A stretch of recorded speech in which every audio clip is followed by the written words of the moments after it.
खरं तर आज एवढ्या प्रचंड मोठ्या पावसामध्ये 4-5 दिवस झालं तुमचं म्हणण्यापेक्षा आमचंच, कारण आम्ही शेतकऱ्याची, कष्टकऱ्याची, सर्वसामान्य कामगारांची मुलं जरी राजकारणाच्या माध्यमातून समाजसेवेचं काम करत असलं तरी तुम्ही सगळेजण वेगवेगळ्या विषयामध्ये PhD करून त्या विषयामध्ये संशोधन करून आपल्या देशाला कसं पुढे नेता येईल, समाजाला कसा त्याचा चांगला फायदा होईल या दृष्टीने काम करण्यासाठी धडपड करतात.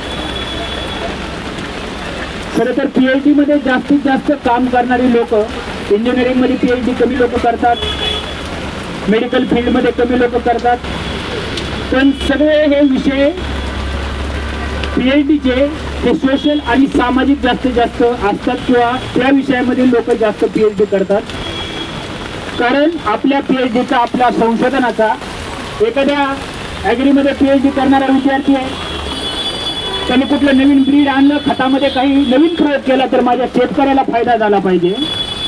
आता प्रचंड पाऊस पडतोय, ॲग्रीच्या विद्यार्थ्यांना माहीत असेल या पावसामध्ये पिकांनी तग धरला पाहिजे, त्याची मुळं जिवंत राहिली पाहिजेत, म्हणून काही नवीन संशोधन होत असतं. अशा दृष्टीने समाजामधल्या उपेक्षित कष्टकरी सामान्य लोकांच्या जीवनामध्ये बदल घडावा म्हणून तुम्ही सगळेजण PhD करताय. त्यासाठी सर्वप्रथम तुम्हा सर्व PhD करणाऱ्या विद्यार्थ्यांचं, माझ्या बहिणींचं, भावांचं मी राष्ट्रवादी काँग्रेस पार्टी शरदचंद्र पवार या पक्षाच्या विद्यार्थी आघाडीच्या वतीने कौतुक करतो, स्वागत करतो.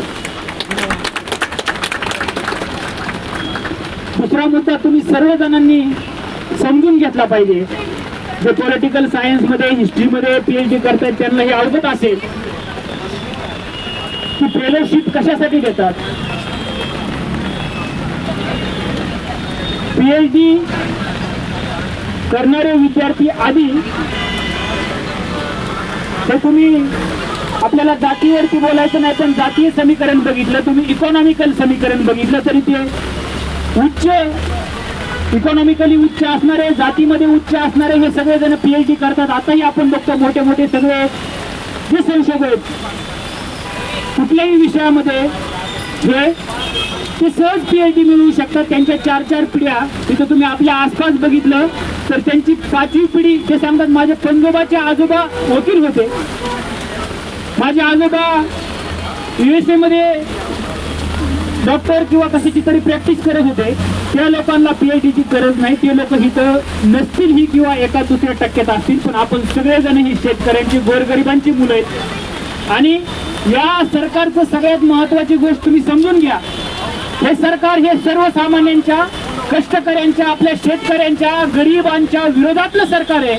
म्हणूनच यांना ही PhD ची फेलोशिप बंद करायची, कारण सर्वसामान्य उपेक्षित घटकातल्या लोकांनी संशोधन केलं नाही पाहिजे, त्यांनी चांगलं शिकलं नाही पाहिजे आणि त्यांनी थिंक टँक मध्ये गेलं नाही पाहिजे, त्यांनी पॉलिसी मेकर कधी बनलं नाही पाहिजे. हे BJP सरकारचं धोरण आहे, म्हणून त्यांनी खरं तर फेलोशिप बंद केली.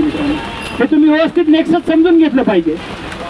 कारण आता म्हणतात की, मला एका विद्यार्थ्यांनी सांगितलं की हा गव्हर्नमेंट सांगतंय की संशोधन करण्यापेक्षा तुम्ही म्हणजे रोटीचं बघा, स्किल डेव्हलपमेंट वरती पैसा खर्च करतायत. स्किल डेव्हलपमेंट वरती पैसा खर्च करता मी ते काय म्हणतात की तुम्ही सुताराचा मुलगा आहे तर तुम्ही सुतारीचं स्किल चांगलं घ्या, मान्य आहे आम्हाला. लोहाराचा मुलगा आहे तर तुम्ही चांगली वेल्डिंग वगैरे करा, हेही मान्य आहे आम्हाला. पण आमच्या या लोहाराच्या, सुताराच्या 18 पगड जातीतल्या शेतकऱ्यांच्या मुलांनी फक्त तेवढंच करायचं आणि ती वेल्डिंग कशी करायची, तो रोड कसा बदलायचा हे संशोधन आम्ही करायचं नाही. संशोधन फक्त तुम्ही करायचं, तुम्ही सांगायचं आणि आम्ही कष्ट करणारे फक्त वेल्डिंग करायचे, सुतारकीचे काम करायचे, असं तुमचं म्हणणं आहे का? हा सगळ्यात महत्वाचा प्रश्न या सरकारला तुम्ही सगळ्या जणांनी आणि आपण विचारला पाहिजे. मित्रांनो, खरं तर 5-6 दिवसापासून इथं आंदोलन चालू आहे. आमचे विद्यार्थी, आमच्या पक्षाच्या विद्यार्थी आघाडीचे सुनील दादा आताच आले, आमच्या पुणे शहराच्या युतीच्या पायलताई चव्हाण कार्याध्यक्ष इथं आहेत. प्रयत्न केला, शशिकांत शिंदे साहेबांपर्यंत निरोप गेलेला आहे, सुप्रिया ताईंपर्यंत गेलेला आहे. पवार साहेबांची वेळ पुण्यातल्या आपल्या पदाधिकाऱ्यांनी तुमच्यासाठी घेतलेली आहे. रोहितदादा पवार हे आज आणि उद्या त्यांच्या मतदारसंघामध्ये कर्जत जामखेडमध्ये त्यांनी आधीच आमसभेचं नियोजन केलेलं आहे अधिकाऱ्यांच्या माध्यमातून, म्हणून तेही येणार होते. ते 20 तारखेला तुमचं जर सुदैवाने आज उद्या सरकारने निर्णय घ्यावा असं आमचं म्हणणं आहे, पण नाही घेतलं तर परवा 20 तारखेला सुद्धा ते येणार आहेत असं त्यांनी सांगितलंय. मी पुन्हा एकदा तुम्हाला विनंती करतो, दयानंदजी पवार यांना विशेषतः विनंती करतो की आपलं आंदोलन चालू राहील. आम्ही राष्ट्रवादी काँग्रेस पार्टीचे युवक विद्यार्थी सगळे आघाडी तुमच्या सोबत आहे. आपल्याला प्रत्येक युनिव्हर्सिटीमध्ये उभं आंदोलन करायचं असलं तरी आम्ही त्या ठिकाणी तुमच्या सोबत आहोत. पण मला त्यांना विनंती करायची, ते आंदोलन करतायत, की तुम्ही तुमच्या तब्येतीची काळजी घ्या. कारण हा आपला लढा, जरी तुमच्या पीएचडीचा फेलोशिपचा प्रश्न आज उद्या सुटला तरी आपला एकंदरीत सर्वच कष्टकरी समाजाचा, गरीब लोकांचा हा लढा, वेगळे लढे आपल्याला या अन्याय करणाऱ्या व्यवस्थेच्या विरुद्धमध्ये, या अन्याय करणाऱ्या सरकारच्या विरोधामध्ये लढावे लागणार आहेत. आणि त्यासाठी असे अतिशय गाणं लावलं होतं त्याप्रमाणे तुफानातील एक एक दिवस आपल्याला सांभाळणं सुद्धा गरजेचं आहे. त्याच्यामुळे त्यांनाही विनंती आहे की आपल्या तब्येतीची काळजी घ्यावी. डॉक्टरांचा सल्ला आपण ऐकून आपल्या तब्येतीची आपण काळजी घ्यावी. आम्ही सगळ्या पवार साहेबापासून सुप्रियाताई, रोहितदादा, शशिकांत शिंदे साहेब, आमच्या पक्षाच्या अध्यक्ष, सगळ्यांपर्यंत हा तुमचा मुद्दा अतिशय व्यवस्थित पोहोचवलेला आहे. ते शशिकांत शिंदे साहेब आणि रोहितदादा 1-2 दिवसामध्ये आपल्या आंदोलनाला भेट देतील, आपल्या सगळ्या मागण्या सरकारपर्यंत पोहोचवतील. पवार साहेबांची आपण वेळ घेतोय. आमच्या पक्षाच्या माध्यमातून पूर्णपणे तुम्हाला आम्ही पाठिंबा देतोय, पाठिंबा आहे असं या ठिकाणी तुम्हाला सांगतो.